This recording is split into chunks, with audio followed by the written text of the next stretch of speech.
Hello everybody, I'm Minari and this is part 3 of Dream Daddy. So I actually did already record this episode, so I have it spoiled for me a little bit because my audio messed up on that one, so I'm just going to be doing it again. Hopefully I can read a little better than I did my first go. And hopefully I sound a little better. The game audio and everything should be mixed a little better so you can hear it. And my voice shouldn't be as tinny as it was last time, or at least that's what it sounded to me. So hopefully this is a little better. This episode is going to be a little shorter as I just try to test things out, and because YouTube algorithm likes them shorter anyway, so I might as well get in practice for potentially when anybody actually watches these videos. So I'm going to start here. We just got finished up at the gym with Craig and we're pretty much dying, so let's see what happens next. I get home and lie down on the couch. It hurts to move. Oh god, I'm so old. Oh no, I must have fallen asleep. What time is it? Shoot, it's 3:55. I'm supposed to be at Amanda's school in 5 minutes. I frantically put on some clean clothes, apply a generous amount of deodorant, and run out the door. Because of course you're not going to shower after you worked out and had a nap. That's just insane. I arrive at Amanda's school and check in at the front desk. They give me a bright orange visitor sticker and send me on my way. I'm barely awake and feel pretty haggard, but hopefully nobody will notice. I check my watch and I'm relieved to see that I'm only 2 minutes late.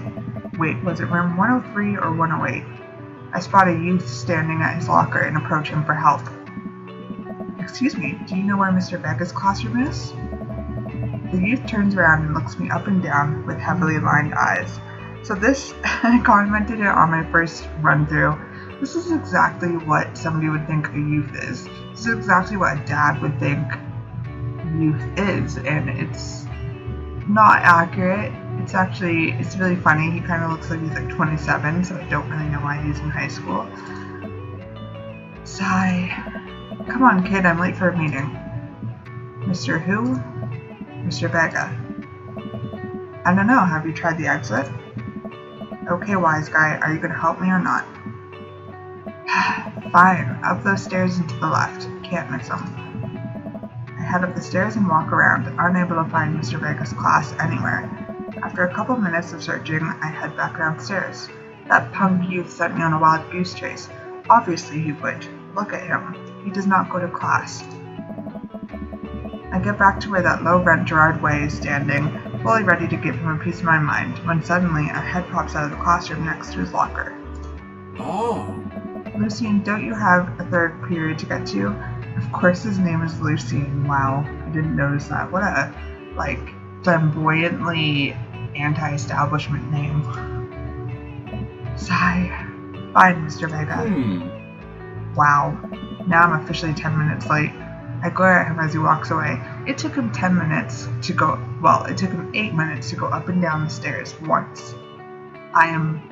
This dad that I'm playing is really out of shape, which we all knew. We're not cool. You must be Ren. This period's almost over. Would you mind waiting in the back? Oh. Mr. Vega leads me in, and I take a seat in one of his comically small students' desks in the back. I might get stuck in this. Probably. Alright, where were we? Now who can tell me about the unreliability of the narrator in J.D. Salinger's Catcher in the Rye? Yes, Colin? Colin stands up and does the thing where he blows into the crook of his elbow to make a fart noise. Oh. The whole class erupts in laughter, as if that was so funny. Alright, everybody. Very funny, Colin. Please sit down. Oh. Now, Holden Caulfield is an unreliable narrator in the sense that the bell for the end of the period rings. All of the students immediately get up and make for the door. Whoa. Remember to do the reading and answer response questions on page 194 in your textbook. Nobody's listening. Or not, I guess. So this is Mr. Vega, who is contender number 1 for me because he is an English teacher and I'm a sucker for Catcher in the Rye. I love it. So, obviously number 1. And he kind of looks like Matt, which is interesting. They kind of look like they were maybe like brothers and they diverged on 2 different paths. One went like totally hipster and wanted a coffee shop and the other just wanted to be a teacher. So best of both worlds, I guess. And I'm not going to lose points with this guy, I hope, because I lost points with Matt and I only realized that in editing. Mr. Vega turns to me and sighs. Oh. Middle schoolers, right? Don't you teach high schoolers? Both. You know, budget cuts. Right. Thanks so much for coming in. No problem, Mr. Vega. Please call me Hugo. I don't normally do these impromptu parent-teacher meetings, but as I'm sure you know, Amanda's a very bright student and I'm concerned about her recent behavior. I assume she's been breaking shit again, as she does. What's going on? Amanda has never been the most engaged student, but I know she cares. Recently, though, she's been falling behind. She's not completing assignments and has been doing rather poorly on tests. I normally chalk that up to senioritis, but this is strange. I thought Amanda always shared everything with me. It hadn't even crossed my mind that something might be wrong. I don't know. I just wanted to ask, is everything okay at home? We just moved. Well, we just moved recently, but it was only to the other side of town, and Amanda was more excited about it than I was. Yeah, that's for sure. See if you can talk to her about it. I know she values you a great deal and would appreciate your guidance. If she keeps heading down this road, I know how important art school is to her, and I would hate to see her miss out on the scholarship money that she clearly deserves. Well, she already messed that one up, unfortunately. I'll make sure to talk to Amanda. Thanks for letting me know, Hugo. Anytime. On my way out, I stop, thinking for a moment. I turn to Hugo.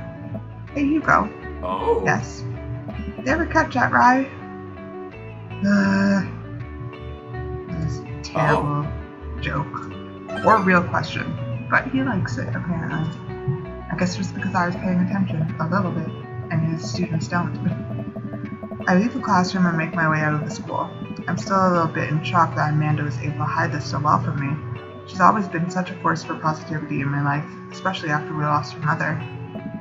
Amanda must be done with classes for the day by now. I'm sure she would appreciate a ride home, and maybe I can talk to her about what's going on. I pull up to the carpool and Amanda hops in the passenger seat. So, did you have fun gossiping about me? Mr. Vega and I actually just gossiped about our celebrity crushes. Didn't happen, but maybe it will make her feel better. So you talked about Mario Batali the whole time? It was a very productive meeting. I'm pretty hungry. Can you grab some dinner?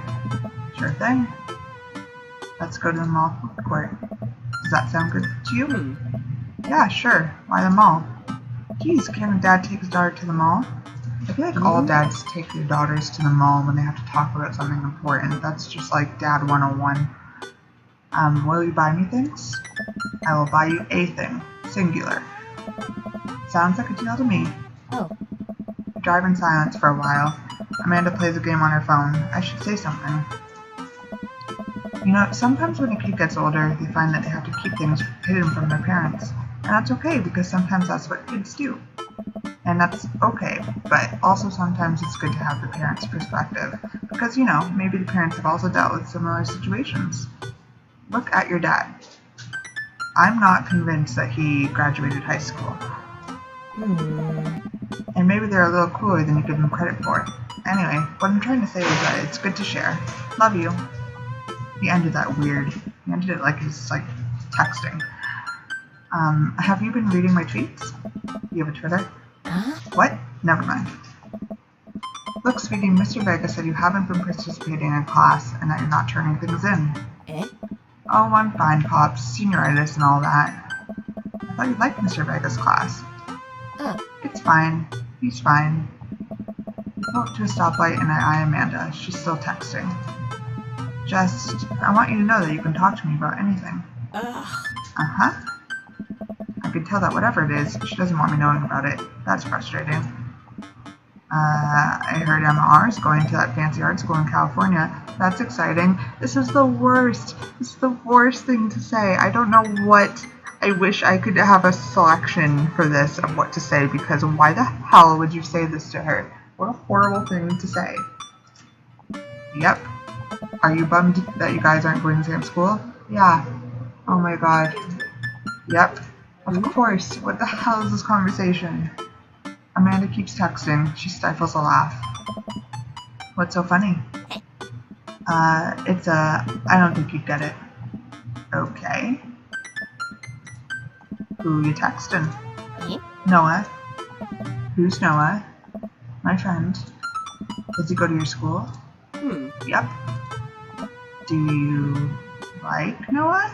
I am betting that Noah is that youth I spoke to earlier. I don't know, I haven't made it that far, but that would be great. What? No.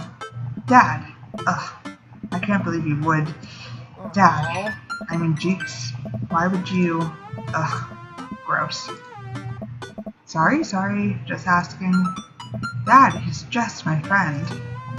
Guys and girls can be friends. He's my friend. Bullshit. Okay. Jeez. This is going well. Well, good talk. Love you, kiddo. She leans forward and turns up the radio. I guess that conversation is over. To the mall, then.